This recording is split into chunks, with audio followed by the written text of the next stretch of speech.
Hey everybody, wanted to do a quick Dragon Con update and a Ramsey's favorites list. Kind of get you guys knowing more about me, things that I really enjoy. I'm a huge nerd, so I got books, movies, video games, and comic book characters. So, Dragon Con update. Dragon Con's over. Got the shirt. Pretty cool. Had books on it. Um, got to meet Brandon Sanderson. I'll show you a picture. He signed A Way of Kings for me. Yeah. And then just for nostalgia's sake, I had him sign A Memory of Light right next to Robert Jordan's signature, if you can see that. I don't know if you can see that. I also got a couple free books. I got Janie Wirtz, To Ride Hell's Chasm, 2000 or 2100, Faith of the Machine. It's like a sci-fi. This one's got some cool cover art. My daughter thought it was really cool. It's got horses on it. So we got to meet Brandon Sanderson. We got to meet one of my favorite actors, Eddie McClintock, who's on my favorite TV show, Warehouse 13. And got to meet Zachary Levi, the star of Shazam and Chuck, which is also a TV show that I like a lot. And it was a very fun trip. Ended up having to work Friday, Saturday, Sunday. So went a little bit on Friday and then went on Monday. Kind of stunk, but we still got to do some things, not everything that we wanted to do, but it was great to hang out with the kids. They really enjoy that kind of stuff, and I really enjoy that kind of stuff. My wife, who's more of a recent convert, but is in hog heaven when she goes to Dragon Con as well. If you're anywhere near Atlanta on Labor Day weekend, it is a blast, and you should go. All right, so favorites, made a list. We will start with my favorite book series of all time. Number 5 would be The Magic Casement by Dave Duncan. It is the second or third series that he wrote, and I enjoy it more than The Reluctant Swordsman, even though I like The Reluctant Swordsman. Read it on Kindle not too long ago, and there's like 2 parts. It's like a double trilogy. You have the first trilogy when all the characters are younger, and then the second trilogy when they're a little bit older and have children. Book 4 would be The Lies of Locke Lamora. I really enjoyed it. I thought it was the strongest of the 3, but I liked the whole series. It's not a done series yet, so I'm not comfortable putting it up there even higher, but I do like it a whole lot, and I'm going to break that rule a little bit later. But the Magic of Recluse series was a series that I really enjoyed. I read starting with the one where they kind of make a car, but then went back to the original book, and I bought that again recently, and then I went back to the chronological first books and enjoyed those as well, back before Recluse was even a thing.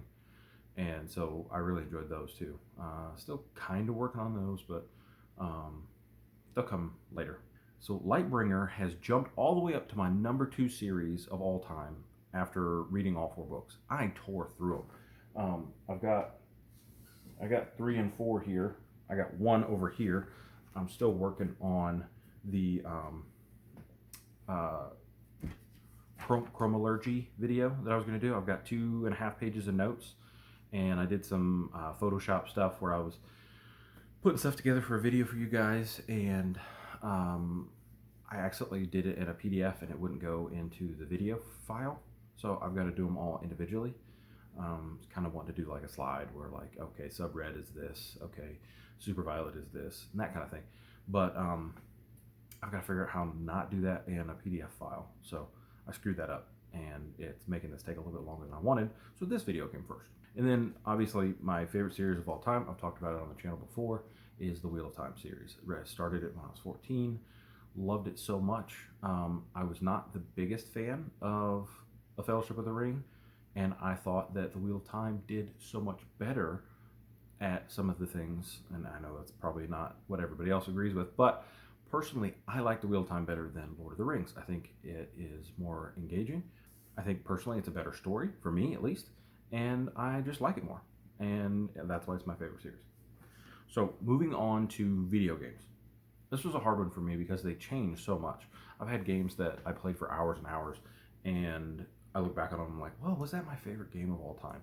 So I threw a nostalgia pick as my number 1 pick, but a lot of these are games that I've played recently that have blown me away graphically and story-wise, and I'm not liking the fact that we're going away from a story-based game And a lot of times we're just going to just a straight out multiplayer online shooter game, which I enjoy those games, but I really, really enjoy the story based games. I think they're so much more fun. Number five, I'm going to go with an oldie but goodie, which was Modern Warfare 2. It was really the Call of Duty that I played the most. I enjoyed it the most. World at War was definitely a big game that I played for a long time. I like the World War II era. I when the new one came out, Call of Duty World War II, I got it and I played it. I didn't really enjoy the Black Ops games. Number four for me is really a tie. It's some of the best story-based games. I'm currently playing The Witcher 3, and I put that on there, but also Fallout 4 and Skyrim, because they were a long, drawn-out story where I'm the kind of guy that goes and hits all the question marks. I hit all the little areas. I'm like, ooh, there's a cave. I'm gonna go kill all the skeletons in it, or oh, look over here, this buried treasure needs to be dug up, and I'm ending up with 7,000 swords that I don't need for some reason. Number three, I'm going to go with all the Jak and Daxter games. One was definitely the weakest. Two was probably my favorite, and three just had a really good story. I enjoyed, they added guns in the second and the third one, and that was a lot of fun. The first one was more like was it Crash Bandicoot, and so it was like jumping and spinning and kicking, and Daxter was like your little sidekick that talked, but you didn't actually talk. And then they actually had you talk in 2 and 3, and I really, really enjoyed those. And a game that shot up this year for me was Red Dead Redemption 2. The gameplay wasn't always the best, but the story was so touching. It was real. There was a guy who was not a good guy, but he ended up making good decisions for the people he cared about, even when everything fell apart around him. So I really, really enjoyed Red Dead Redemption 2. It was one of the most fun experiences I've had playing a game. I immediately started playing it again after I finished it the first time. So the first game system I ever had was a Sega Genesis. So my number one pick is going to be Sonic the Hedgehog, because I played it and played it and played it and played it and played it. And I don't even remember how I figured out the cheat code on Sonic the Hedgehog. Up, down, left, right, start, I believe. It was back before I ever was able to go on the internet. And I remember you could go to any level you wanted. That was all the cheat was. It wasn't that you got a bunch of bonus coins or you couldn't die. It was you just got to go whatever level you wanted to. And it was hard. Like, it was one of those games where it was like, man, I played it and played it and played it and made it like 9 levels in. I couldn't go any farther because it got so daggum hard. Games don't do that anymore. They make stuff too easy, or they give you outs. But right now, one of the games that I enjoy, I would definitely put it on my favorite games of all time, but I really enjoy it, is Apex Legends. That's kind of my shooter game that I play lately. So as we go into movies, I really don't know how I feel. Sometimes I get this idea where I'm like, man, I really love this movie, or I love this movie, or this movie was great. So I just picked 5 that stand out to me, and like as you're sitting down writing out a list, and you go, oh, which are your favorite 5? Tomorrow it could be a totally different 5, and there's probably 25 interchangeable movies in here that I could have put, but I feel like these are the 5 that kind of describe my tastes the most. So this is what I wanted to put in here. So number 5, I really enjoyed Transformers 1. I know a lot of people are like, oh, that wasn't a great movie. The Transformers series, I feel, 1 had a great story, 2 had a great action and CGI sequences, and 3 kind of put them both together. But I enjoyed the story in 1 more because we got to meet Shia LaBeouf's character, and we got to meet Optimus Prime for the first time and realize this could be awesome, could be amazing. So it holds that nostalgia factor for me. It was right about the time I got out of high school, and I just really enjoyed it, and it stuck with me. The first movie I ever remember crying in was Backdraft. I just remember really enjoying it. I still remember looking back on it, and I didn't realize it was Kurt Russell as the older brother, but I do remember crying. I remember we went to the movie theater and I cried. It was the first time I can remember doing that, and it touched a part of my heart that hadn't been touched yet. Number 3 for me is The Good, the Bad, and the Ugly. I'm a big Westerns fan and hadn't watched this movie until last year. I was so drawn in to the music, to the way that the man with no name just, oh man, it was so great. So when I read The Gunslinger, I remember listening to an interview that King did, and he talked about how he created the Gunslinger based on The Man with No Name. He was watching that in the movie theater and he thought this would be a great book. And so he crafted the Man with No Name into a character in the Dark Tower series. Number two is a movie that I still really call back on and I really, really enjoy. It's The Gangs of New York. I was a big, I don't like Leonardo DiCaprio because he was a Titanic fan until I watched The Gangs of New York. And then I thought, oh wow, he's a pretty good actor. Then I saw stuff like The Departed. I saw, haven't seen The Revenant yet, but I do want to watch that. And a bunch of other movies where I was like, oh yeah, Leonardo DiCaprio is a pretty darn good actor. Number one for me is one that I look back on it and I still think it is one of the coolest movies that I've seen, and it's Fight Club. It's definitely one of those where it's exciting to go back and watch it. Especially, it's so exciting to watch it with somebody who hasn't watched it before, and you go, man, they're not even going to understand this part. They're not going to understand this part. And so for me, Fight Club is one of those movies that I always am willing to rewatch with somebody. Now, the next one I'm going to do is superheroes. So I want to kind of tie these two together. I wouldn't put any of the Marvel movies on my favorite movies of all time list, but my favorite Marvel movie is Captain America Winter Soldier. I thought that was the best one that they've done so far. Even through Infinity War, I still think that Captain America Winter Soldier is the best one. And yeah, fight me on that one in an elevator. So my favorite comic series of all time, I didn't do a whole list on that. I just did actual heroes. But my favorite comic series of all time is the X-Men. It's the one that I watched the TV show. I read the comics. I was a Wolverine fan for so long. I'm going to put Batman down at 5. I would probably tie him with number 2, but he needed a place on this list because I do love Batman, so I'm going to put him at 5. Batman's awesome. I'd love to do a deep dive into some of his comics. I've got a few downstairs that might be a great set of videos. If you guys want to see any like graphic novels done on the channel, let me know. Number 4 for me is Spider-Man. I've always liked Spider-Man, but I've never really loved Spider-Man. I heard so many people talk about how they just completely love Spider-Man. And I've just always thought he was like really cool, but I didn't love him. But I enjoyed the cartoon when I was a kid. I used to watch it every Saturday morning. I thought it was fantastic. And it was probably one of the best ways they put him on the screen. The Tobey Maguire second Spider-Man was probably the best movie they've done so far. But Tom Holland's done okay. Number 3 for me is Superman. Superman is the idealistic American dream. He is what we believe America is. I think as Americans, you look at how we feel, the pride we feel in America. I think that's what we feel about Superman. I think they took and embodied the American spirit, the American pride, and made that into a character. And so Superman is always going to be the greatest American superhero, in my opinion. So I kind of already mentioned it, but Wolverine is definitely one of my favorite comic book characters. I'm putting him as number 2 on here because I just love Wolverine's abilities, and the almost immortality of Wolverine is super neat, and it's a topic I'd love to go into more. He is an interesting character. He has some memory problems, so he doesn't really know who he is, and he has to rediscover who he is.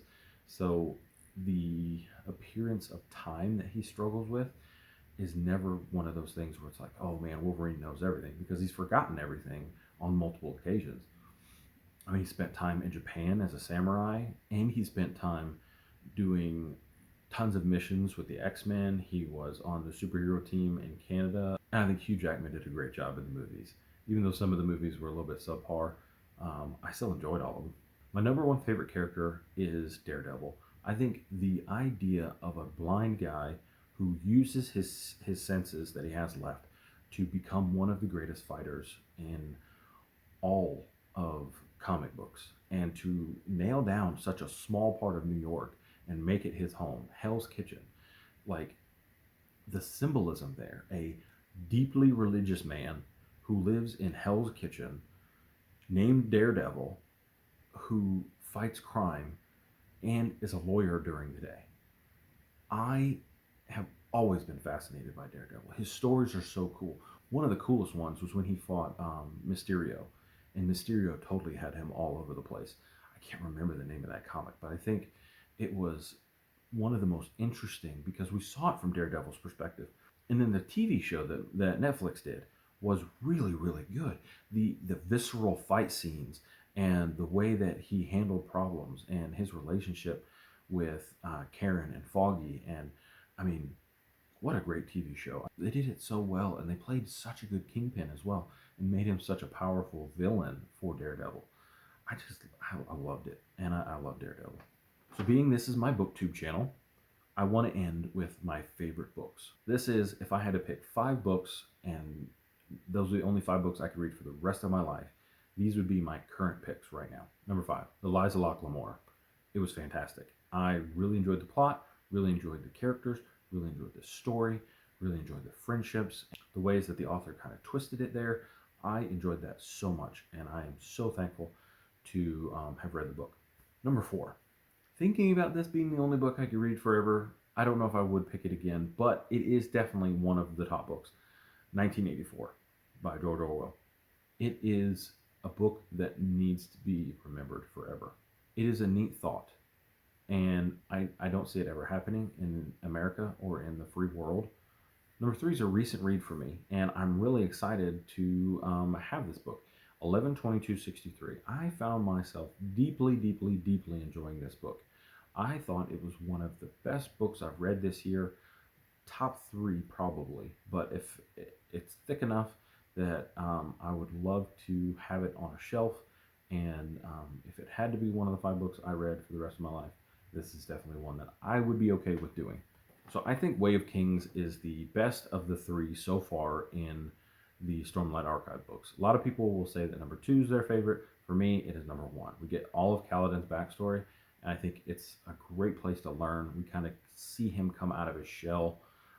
I get really frustrated with Kaladin in book 2, and so for me, the great Kaladin moments are in book 1. I understand book 2 is more of a Shallan book.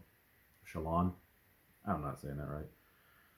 And then number 1 for me, it's the book that really got me into fantasy. It's The Hobbit. I so enjoyed The Hobbit. It is one of those that whenever I reread it, I get the nostalgia factor going. I like Lord of the Rings, but I love The Hobbit. I enjoyed the story of Lord of the Rings. I love the story of The Hobbit. So for me, I know I'm probably in the minority here on how much I like The Hobbit more than Lord of the Rings.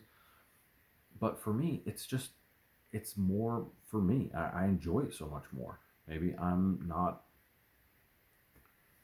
a sophisticated gentleman, but I just think it's fantastic. So what do we have coming up? I have a review of Lightbringer Book 2, The Blinding Knife. I have Shadow of the Conqueror by Shadden Brooks. The Last Wish by the Polish guy that I can't say his name. And then me and my son are going to read A Wizard of Oz together, and we're going to try to do a joint review. So thank you for coming and watching my favorites video. I hope it wasn't too disjointed. I just wanted to put a list together that kind of showed my tastes and to see if you guys lined up with who I am. And I'm really excited to do more stuff like this. If you guys have any tag videos that you think would be cool to maybe learn more about me through a tag, I might enjoy doing that, and I'll give it a shot. So if you can, subscribe to the YouTube channel. Join the Discord. It's a lot of fun. I'm kind of doing it by myself. I'd love to have some people on there with me. And I have a Twitter if you wanted to go on there. I respond to messages as soon as I get them. They give me a little dingy. Thank you so much, guys. And you have a wonderful rest of your day.